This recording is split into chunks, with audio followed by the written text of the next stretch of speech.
Hi everyone, and welcome to the JIC Research Edge. My name is Scott Wyckoff and I'm a portfolio manager here at Johnson. And I'm joined by Joe Adelstein, one of our equity analysts who covers the consumer for us, and we're going to be discussing Amazon today. So Joe, Amazon, obviously a large company, a lot of things they're doing, a lot going on. I've heard the term the Amazon effect. Could you tell us what that means? Sure. So really, even another name you've probably heard is retail apocalypse. And what we're really talking about is just the overall disruption that's taking place within the retail landscape.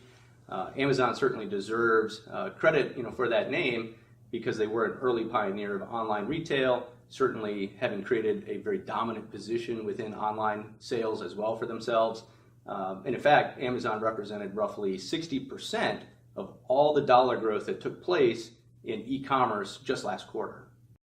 So Joe, can you talk more about how Amazon has disrupted the retail market?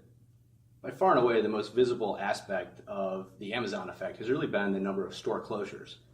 There were over 6,000 doors closed last year, projected to be another 3,600 stores closed this year. This includes a variety of companies, including Sears, Kmart, Toys R Us, Gymboree. They've all been in the headlines, as well as many others, for store closures. Okay, so a lot of stores are closing. What are other companies doing to respond to Amazon? And in particular, what are Ohio companies doing to respond to the threat? So like we just talked about, a lot of companies really are refocusing their real estate footprints, thinking a little bit harder about well-trafficked real estate locations. A good example of that might be Macy's. They closed 68 stores last year. They even went so far as closing their downtown Cincinnati store, which is really just a few blocks away from the corporate headquarters.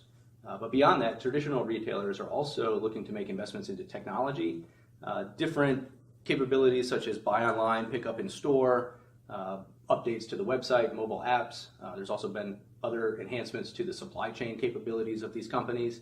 I think perhaps a good example of that is Kroger. This is a company that continues to roll out Click List across its stores, adding that to over 500 stores this year. That's on top of the 1,000 plus stores that already have that capability.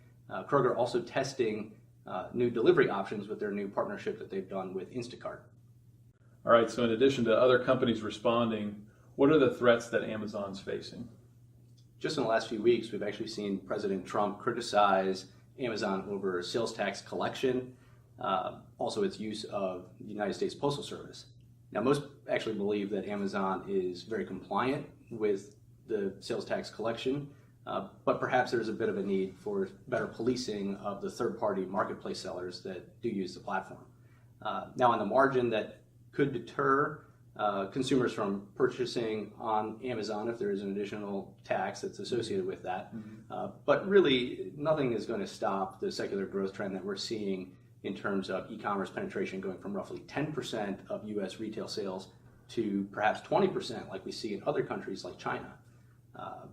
Now, if there's an increase in shipping costs, that potentially could also deter shoppers. But at the end of the day, that's legislation that would need to be passed from Congress, not necessarily something that comes directly from the president. Well, thanks, Joe, and thanks to all of you for watching. You've been watching the JIC Research Edge, and if you have any questions, feel free to reach out to your team at Johnson.